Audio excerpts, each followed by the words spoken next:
interesting is, how does somebody like you get into some crazy crap like this?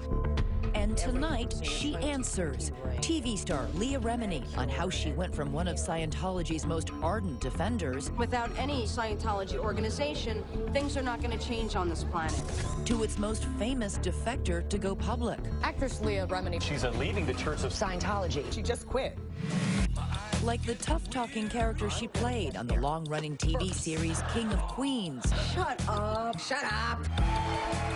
She's now sounding off, even about the church's most famous member, Tom Cruise. I don't think he's becoming of a Scientologist, jumping on couches. What the hell is this guy doing? Tracing her beginnings in the controversial New Age religion she was brought into as a child. Everybody who gets into Scientology gets into it because they believe they are doing good things for people. How she landed in the church's celebrity center, populated with stars like Kirstie Alley and John Travolta. Did you read or listen to everything here? Yes. To her growing disenchantment with its teachings as an adult. When I read that, I said, this is some crazy. But you stayed in the church and kept moving your way up the bridge.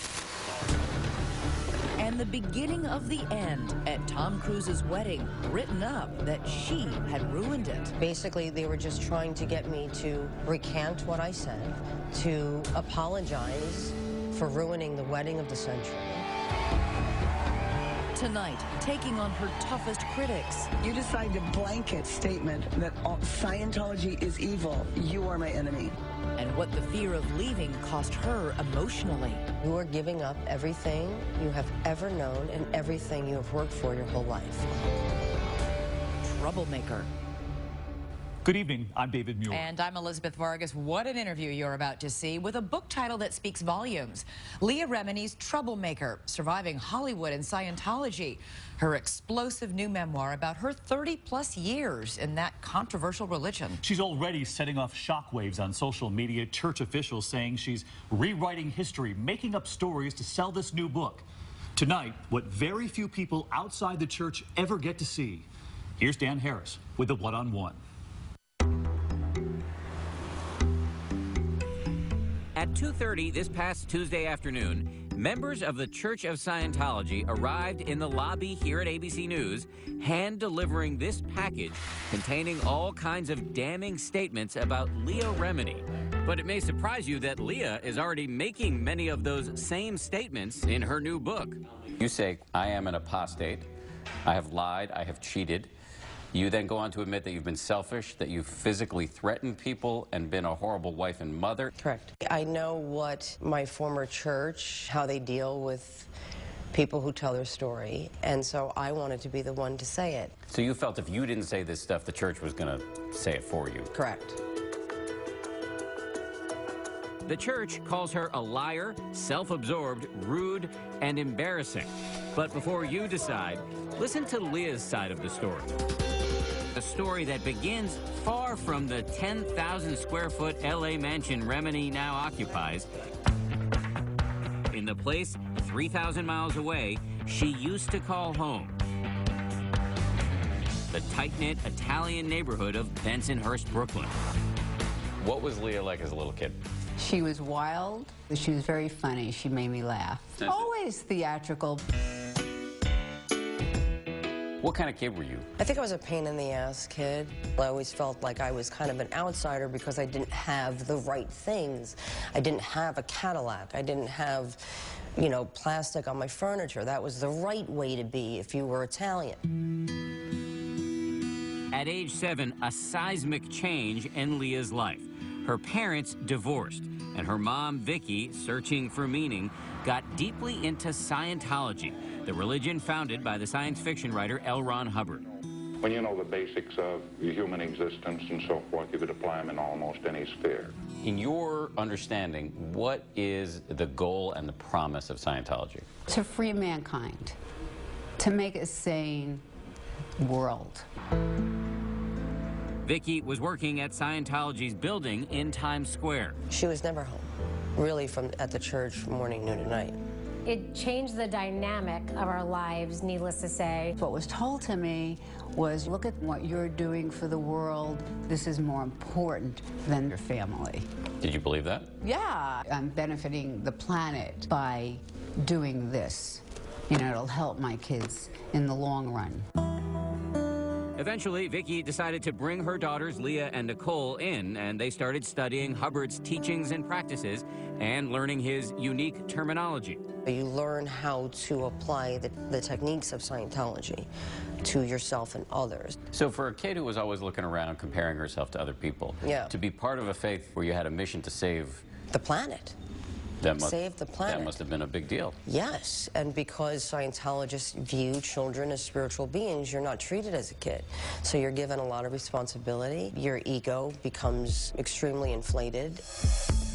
When Leah was a teenager, her mom, Vicki, decided to enroll her in the Sea Org, the pious, uniformed, full-time religious order of the church, and moved the family down to the church's spiritual headquarters in Clearwater, Florida, known as the Flag Land Base. Those people are all Sea Org members. Mike Rinder was once the spokesman for the Church of Scientology. That's him in a 2020 report from back in 1998 praising L. Ron Hubbard. A man comes along who changes the course of history. Now he's a very public critic who the church derides as a liar, a bitter apostate, and a professional anti-Scientologist. He says this is what today's Sea Org looks like. They are the people who have dedicated their entire lives to Scientology, who live in communal church facilities, eat in church facilities. They provide room and board, and you work there and you sign a billion-year contract. A billion-year contract? Correct. You, as a child, signed this contract? Correct. Here it is in writing. Scientologists believe in reincarnation, and Sea Org members are expected to keep working every time they come back. It was very militant for us kids. You're running everywhere, yes sir, no sir, yes ma'am. That's Leah and her sister Nicole in their Sea Org uniforms. Those smiles notwithstanding, they say they were housed in a rundown former motel and that the novelty wore off quickly. You live in roach-infested dorms with other children. Disgusting, roach-infested, curtains falling off the window. And Leah says learning to save the planet first involved long hours and serious labor. It could go from working in a laundry room to working industrial sanders. Industrial sanders? They were resources. They were used to do things. She was a room cleaner. That would have been where she was cleaning the rooms. And Leah says for her, joining the Sea Org meant leaving traditional school in 8th grade and immersing herself in Scientology study. It's more your education in Scientology is pressed upon. You're learning how to learn Scientology. Leah may have been proving herself through hard work, but there were other things preventing her rise in the Sea Org ranks. I would try to start a mutiny because I felt we deserved better rooms. Although there was food there, it didn't taste like food, and you had to get it at a certain time. I had to fight to eat a hamburger. Leah says things came to a head when she and Nicole were brought up on ethics charges for their involvement with boys. I allowed my boyfriend at the time, who was like my first boyfriend, to go like this over my shirt. And that was enough to get you... And that was light. That was very light. It wasn't like real, it wasn't a real grab down. Light-headed. Very hard to have this discussion with a straight face. But we're laughing about this, but the people in Scientology were not laughing about it. No, I wasn't laughing at it either at the time. It was a serious violation, and Leah says the church ethics officers threatened to put her and her sister into what's called the Rehabilitation Project Force, a place for Scientologists who step out of line. When you have screwed up royally in the Sea Org, it's basically to reform you. You have to wear black, you have to run everywhere you go, you have to call everyone sir. It's pretty severe punishment for an adult, not to mention a child. And I said, this is not going to happen. To be honest, I said, this is not going to happen. The church says children are no longer admitted into the Sea Org, but that back when Leah was a member, the living conditions conformed to state health codes. The church also says that Leah was dismissed for her inability to maintain the ethical standards related to fraternization. They say Leah petitioned to stay, but failed. Either way, a year into those billion-year contracts, it was over. When we come back, how did a Sea Org reject, a failed member of the cleaning crew, soon pop up I am pregnant. on some of the most iconic TV shows of the era? Took a knife and he tried to murder me. Did this Scientology machine help make Leah a star? 2020 continues with Dan Harris. Smack in the middle of East Hollywood looms one of Scientology's most iconic buildings, the aptly named Big Blue. It was here, in a gritty neighborhood nearby, that Leah Remini and her family came to live in the mid-1980s. After a disastrous tour of duty in Florida with Scientology's religious order, the Sea Org. There was a big Scientology community there, and we slept on someone's floor. We had nothing. Despite the fact that she thought her daughters had been threatened with overly harsh punishment for their misbehavior, Leah's mother, Vicky, did decide to keep the family deeply involved in Scientology. Why didn't you say to yourself, I don't want to be part of an organization that would put kids in this position? Never even thought about that. So you thought this was a failure of specific individuals, exactly not the organization? Right. Exactly. Now in L.A., Leah threw herself into the practice and study of Scientology, known as moving up the bridge to total freedom. What do you get as you move up the levels? Well, it promotes that you're getting to higher levels of awareness as a spiritual being. And these are the courses? Yeah, these are the courses, and these are Moving up the bridge involves taking a series of courses and also participating in auditing, a sort of counseling that employs a device known as an e-meter. This is just a flow of energy that's coming from the meter through you back to the meter. But once a thought comes in, that thought, that picture that you have, and that is registering on the meter. Leah recently gave me a small taste of what she says an auditing session is like. You'd be asking me questions. I would ask you questions, and based on what's happening here, would I let you get away with it or not? You see what I'm saying? Through the questions, the answers, and the readings on the needles, the process promises to release your negative emotions. So this is a way for me to get rid of trauma that's dogging me psychologically. Right. Back in the mid-1980s, Leah says she was going through these types of sessions almost daily, which meant she had to earn money because moving up the bridge is not free. So you have to pay for these classes? Damn it. Are you with me right now? How much do they cost? Thousands and thousands, hundreds of thousands of dollars throughout your Scientology career. It's at this point that Leah decides to pursue a new and more lucrative career than the waitressing and secretarial gigs she'd been holding down: acting. She felt she had a propensity for comedy, which we saw firsthand in our interview. Look at me, I'm Dan, I'm very serious. Look at me. As she began the process of auditioning, she says her experience in Scientology played an important role. How helpful was Scientology in terms of getting your acting career started? There's tools that are very, very helpful to you in your life, to you as an actor. You're referring to clear communication, doggedness, persistence. That's what you draw upon. Correct. So I walked into a room where some people might feel, cower in front of a casting director. I wasn't, so... But it didn't come that easily. So when did you get your first big role? How long did that take?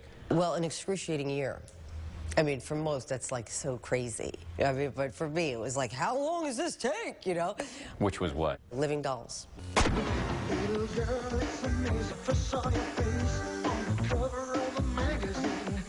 And I thought I had made it. Done. I was like thinking, well, I'm going to buy my mother a plane. I like, how do celebrities live? I wanted to buy a house. But the show didn't last. The show didn't last, Dan. Thank you for pointing that out. It got canceled. Over the ensuing years, Leah did hundreds of auditions, and she landed many small roles along the way. Remember Stacey Carosi on Saved by the Bell? You two guys fighting again? It's what we do best. She also got guest roles on huge shows like Cheers. You're pregnant. Carla, that is a rude and unfair thing to say. I am pregnant. And NYPD Blue. What led up to him stabbing you? Okay, see, what led up to it was we had a fight, he took a knife, and he tried to murder me. She also scored some leading roles in a few sitcoms like Fired Up And the church was taking notice. Here, Leah is featured on the cover of Scientology's official celebrity magazine. Meanwhile, during this time, a major off-screen development. Leah met the love of her life, a man named Angelo Pagan, who she dubbed the Cuban Frank Sinatra. He just walked in and started singing. And he just caught my attention. I was on stage, and she caught my eye. I was like, oh my God, I can't wait till my set is over. Angelo fell so hard for Leah that he not only left his wife, but also dove headlong into Scientology. Has she been into Kabbalah or a Buddhist? I would have done anything. Muslim? Hey, give me the Quran, let's go. Baby, if it's working for you, I'm in. Through Angelo, Leah made some A-list friends, Jennifer Lopez and her then-husband, Mark Anthony. And shortly thereafter, Leah got the call that would change her career, an offer to audition for a new show called The King of Queens. Please try being nice to Marie. I am trying. If I weren't trying, she would have a fork sticking out of her neck. The role of Carrie Heffernan, the tough-talking, wisecracking wife of Kevin James's everyman Doug. Shut up! Shut up! Turned out to be a sitcom match made in heaven. After years of struggling, the self-described troublemaker from Bensonhurst had finally made it. She had a genuine hit on her hands. We'd be walking down the street and people would stare at her and they go, Leah, Leah. You know, it was like, oh my God, people love her. Coming up, Leah's about to learn what life is like for celebrity Scientologists as she comes into the orbit of Tom Cruise. What the hell is this guy doing? He just needs to be an actor. Like, he needs to, okay? And how it all started to go wrong at the Tom Cruise, Katie Holmes wedding. Stay with us. We return to 2020 and more of Leah Remini. I'm gonna get there first. After years of struggle, Leah Remini had finally become a bona fide celebrity, a star on the hit show, The King of Queens. The new role gave her a new identity, fame, money, and increased prominence in the church that had dominated her life since age 8. Why is the church so focused on celebrities? Because this is how you are promoting your religion. Celebrities are treated very differently depending upon how prominent they are. The Leah Reminis and the Kirstie Alley and the John Travolta and then ultimately to the Tom Cruise, it's a very different Scientology world. In fact, famous Scientologists have their own building in L.A., not Big Blue, but this elegant chateau, the Celebrity Center. Celebrity Center is my second home, and there's not a person here that I can't go to when I'm having a problem in my life or I'm... Leah was now appearing in Scientology videos, and she says, rubbing shoulders with this man. How much must one do to call themselves a Scientologist? The powerful head of the church, David Miscavige. She says she socialized with Miscavige and his wife, Shelley, exchanging gifts and holiday cards. What is it like to meet with David Miscavige? What is he like as a person? He's very, charismatic. He's very powerful. He's likable. Life was moving quickly for Leah. She and Angelo got married, a ceremony captured by VH1. I'm finally certain that you're not marrying me for my money. She landed a role in the hit movie Old School. Hey, Frank. Looks like it's a little cold out there, huh? And then the couple had a baby girl. Although Leah admits that in the delivery room, she deviated from L. Ron Hubbard's expressed preference for drug-free births. I was going to attempt to do it, for my church, but, when you start feeling a baby coming out of your vagina, if there was a rock, I would have hit myself over the head with it. So I got that epidural as quickly as possible. That same year, Leah says she made an important new friend through the church, the world's most famous Scientologist, Tom Cruise, who declined to comment for this report. I think it's a privilege to call yourself a Scientologist, and it's something that you have to earn. And because a Scientologist does, he or she has the ability to create new and better realities and improve conditions. What were your impressions of him? At first, it's very effusive, it's very loving. You get the laser in on you, and you're the most important thing that ever happened. You know, it's what are you doing and how you doing, and yeah, great. Leah says her exposure to Cruz, this is them hugging at a movie premiere, opened her eyes to his vast influence within the church. An influence, she says, was exemplified by a call she got one night from a church official. Tom wants you to come over and teach him salsa dancing. She says 2 high-ranking Scientology officials were there with Tom at his home, and so was his new girlfriend, Katie Holmes. He was like forcibly kissing Katie. You know, I said, hey, get a friggin' room. And well, I was written up for that, and I had to go into session for it. That's right, she says one of those officials essentially tattled on her. Remini says it's a common practice. Church members regularly write what are called knowledge reports on one another for breaking rules. She says the accused then have to answer those allegations in auditing sessions. Does it create an atmosphere of mistrust? You can assume if you say something that is critical to the church, you will be written up. Husband, wife, mother, daughter, it's what the group does to regulate itself. Leah admits to writing knowledge reports herself, frequently. So did you ever write up a report on your husband? Hell yeah. I wrote Angela up all the time.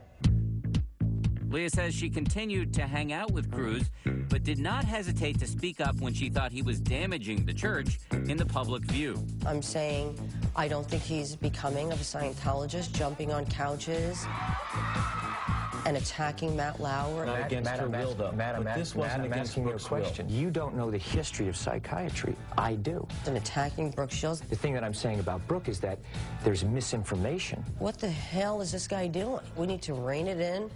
We need to stop all this, and he just needs to be an actor. Like, he needs to, okay? I was immediately dealt with. How? Immediately. The only reason you're saying these things is because you have your own transgressions, so you then become guilty. Being critical of Tom Cruise is being critical of Scientology itself. You are a person who is anti the aims and goals of Scientology. You are evil. Remini says she became increasingly dismayed by the fawning attention church officials heaped upon the A-lister, who was extremely close with the head of Scientology, David Miscavige. I would refer to him even in my own sessions. I was like, you're doing this for a friggin' actor?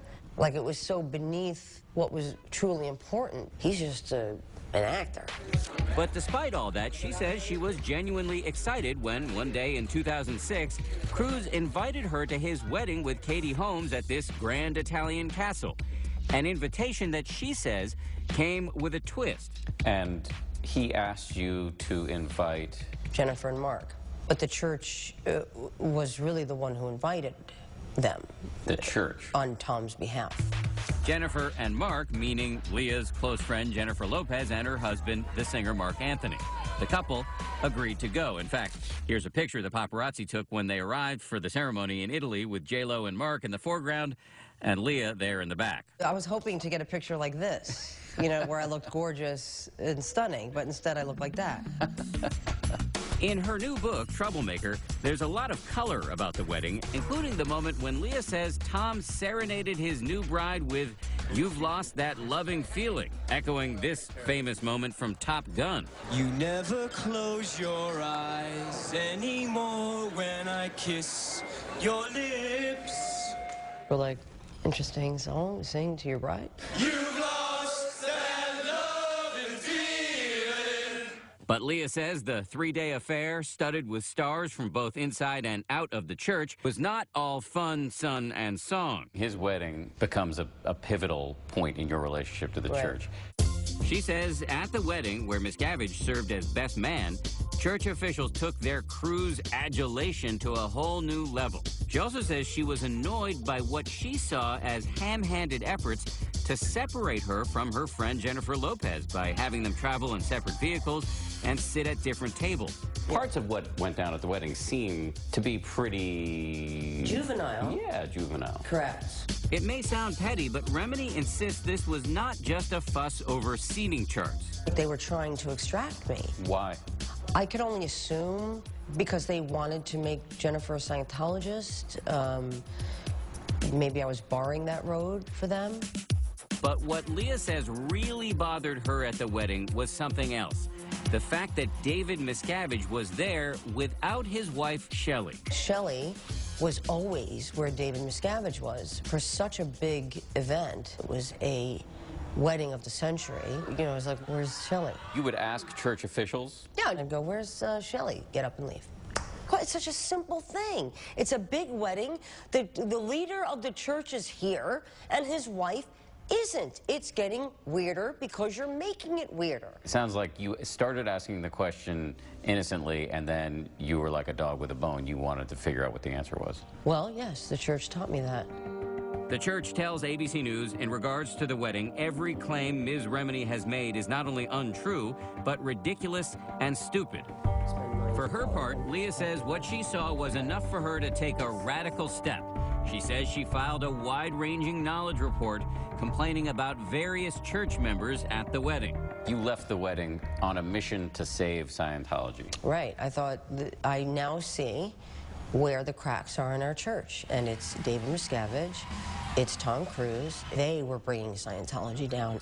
When we come back, Leah's rebellion has unintended consequences in a stark display of the kind of power Scientology allegedly has, even over its brightest stars. Basically, they were just trying to get me to recant what I said, to apologize for ruining the wedding of the century. Stay with us.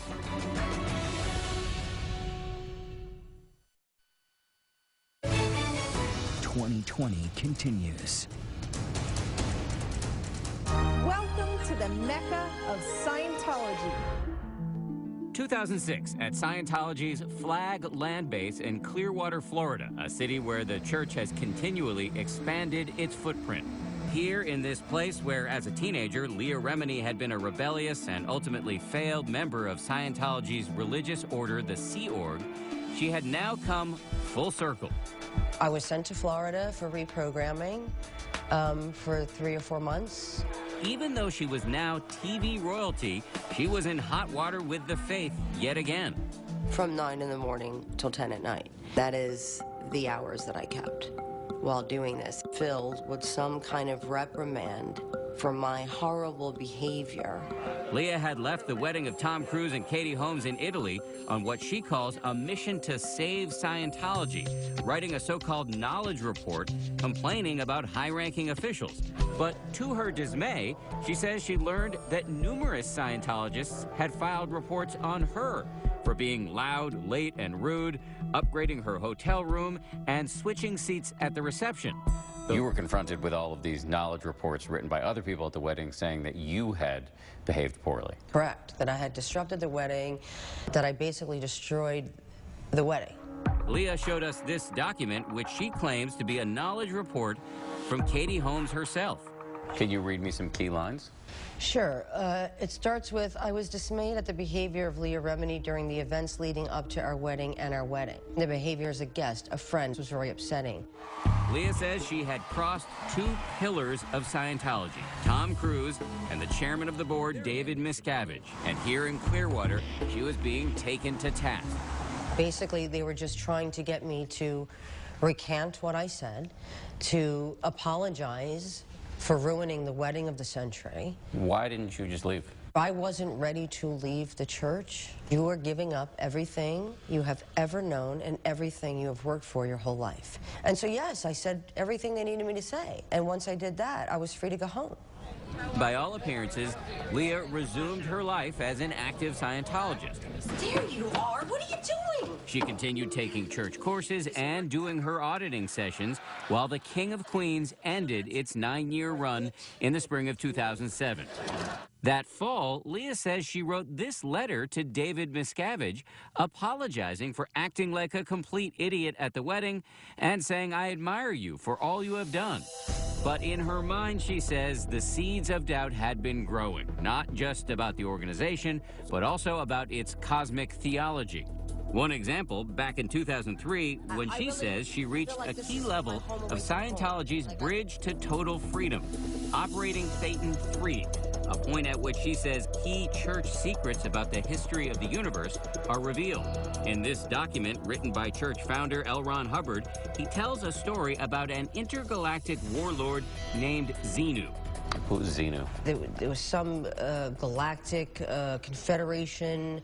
There was a war, and there was a volcano, and they bodied, they took the spirits of people, and they encased them into something, into a volcano, blew them up, and then those spirits are now inside of you, on you, in you. Like you are made up of these things. When you read that, did you think this is true?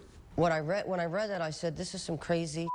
So you thought it was crazy, and you're laughing about it now, but you stayed in the church and kept moving your way up the bridge. So right. Again, not ready to walk away. I've worked this hard to get there. But that wasn't enough to convince you that maybe something was... So what am I doing? I'm leaving? I'm walking away from my mother? I'm leaving my mother? I'm never talking to my mother again?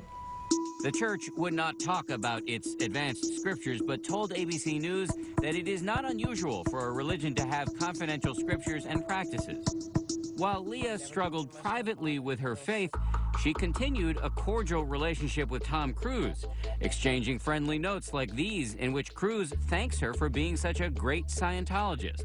Leah did a short-lived stint on the CBS show The Talk. I hate hearing people's dreams. I hate it.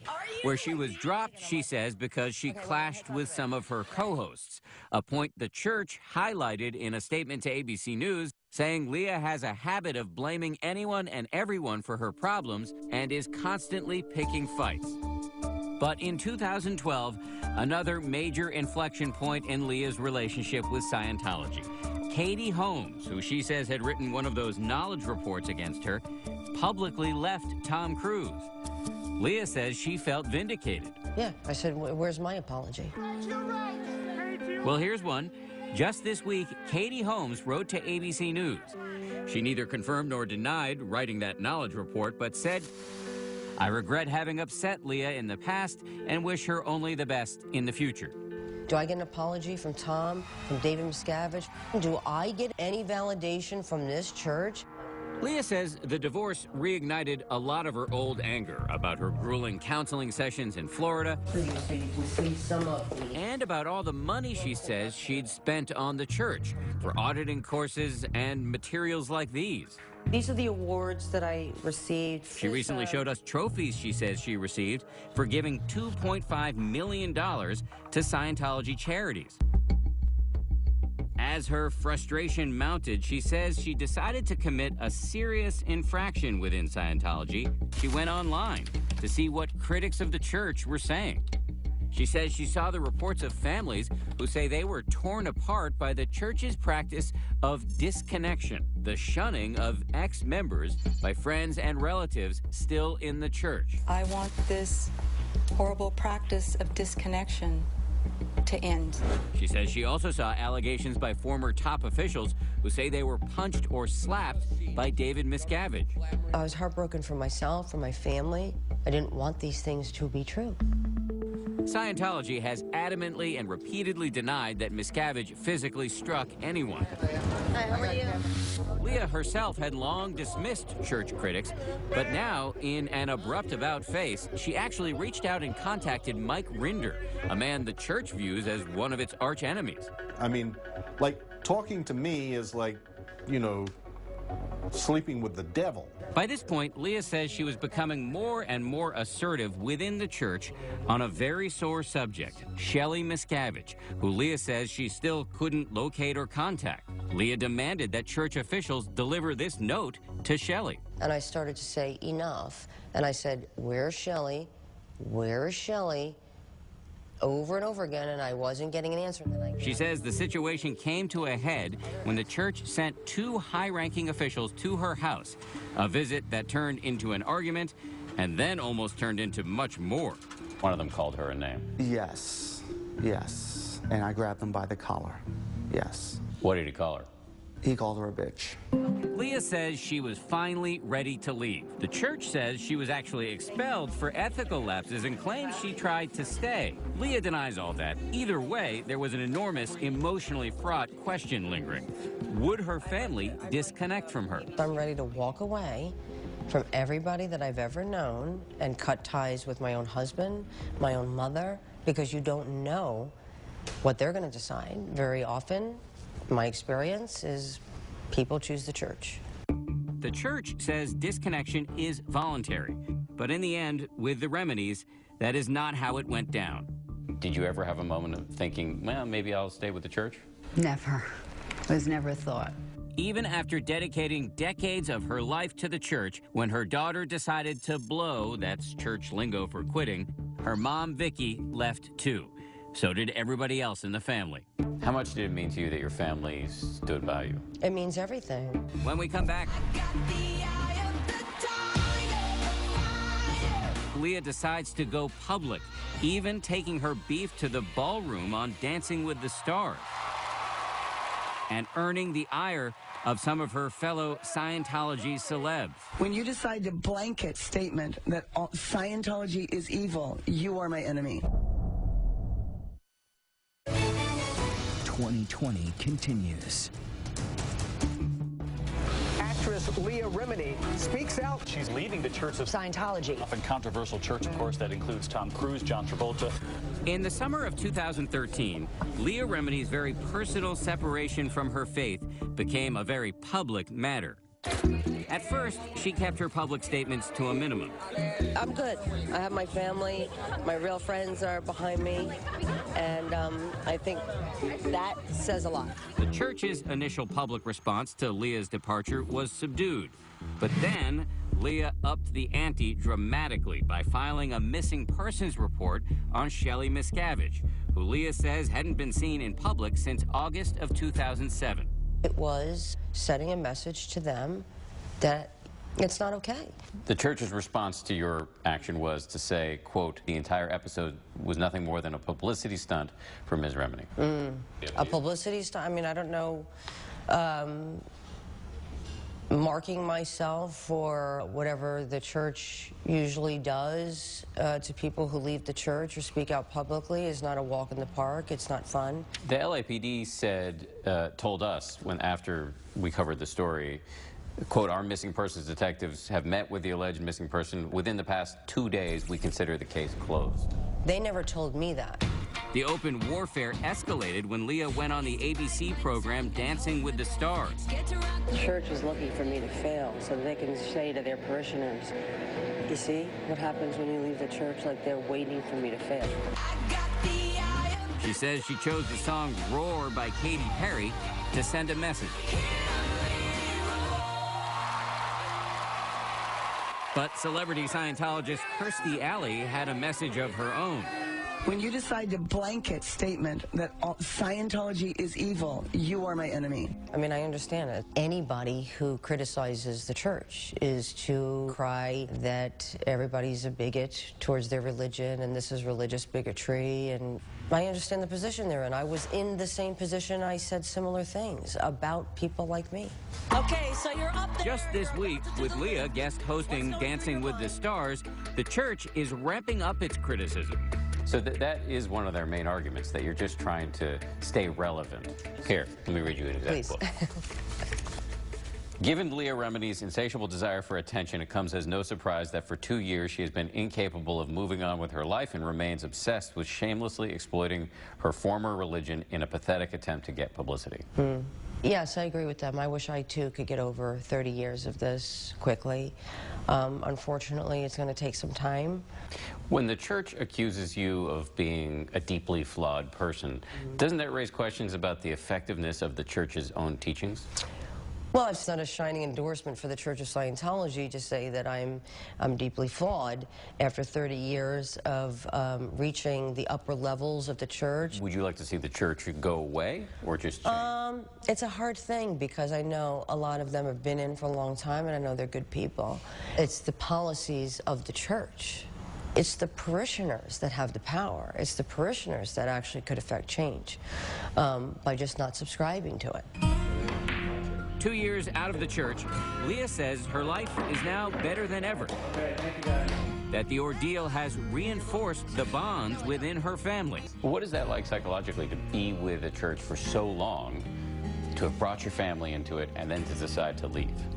Well, you know, I look back at it and I go, oh my God, there's a lot of years here. A lot of years that I could have been doing other things with my kids. But it's like I have to look at the present and not be in the past.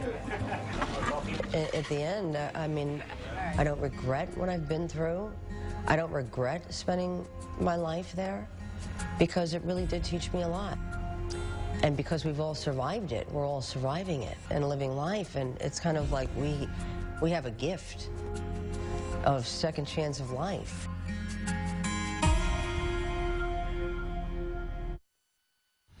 And Scientology giving us this final comment, quote, "We are very happy that Ms. Remini is no longer in the church." Her book, by the way, Troublemaker, goes on sale next Tuesday. You can learn much more about it tonight on Nightline. I'm David Muir. And I'm Elizabeth Vargas. You will no doubt have a lot to say about tonight's program, so let us know on Facebook and Twitter. Use the hashtag ABC2020. And you can see more of Leah Remini herself Monday morning on GMA. In the meantime, have a safe and happy Halloween this weekend. From all of us, good night.